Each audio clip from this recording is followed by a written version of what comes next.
Good afternoon, I'm Wendy Petrie and this is your afternoon news fix for Friday the 19th of September. The Labour leader's blaming the government for economic doom and gloom. GDP data shows the economy shrunk 0.9% in the June quarter, a more significant dip than the 0.3% forecast by the Reserve Bank and similar figures from most economists. Government ministers are putting some of the issues down to global trade, tariffs and inheriting poor results from the last government. Chris Hipkins is accusing them of being all about excuses. Government spending cuts are one of the reasons we're in this mess. Meanwhile, a display of support from former Prime Minister Sir John Key to the Minister of Finance and Economic Growth. Key is endorsing the current government's approach to spending and the person behind it.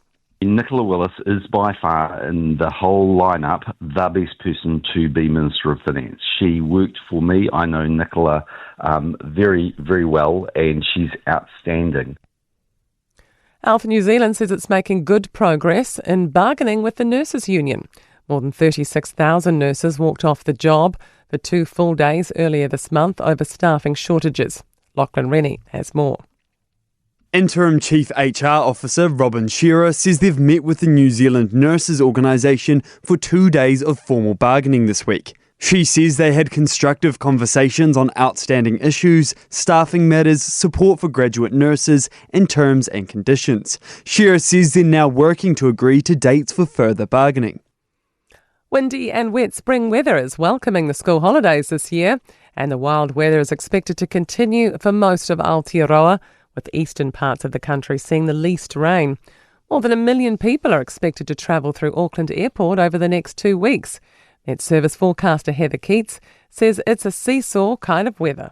Best day to travel is probably today and tomorrow before things kind of pack in again on Sunday. It's going to be very unsettled, especially next week. So the North Island's going to see the bulk of the rain next week.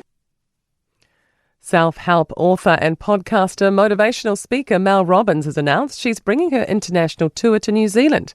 The 56-year-old is kicking off her 2026 Let Them tour in Auckland on March 20 before heading to Australia, the US and Canada.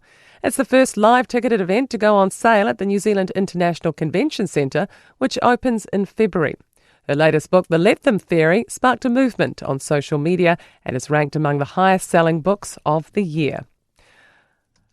To sport now, and Silver Ferns veteran Karen Berger is empathetic towards her teammates who are taking issue with Dame Nolene Taurua's environment.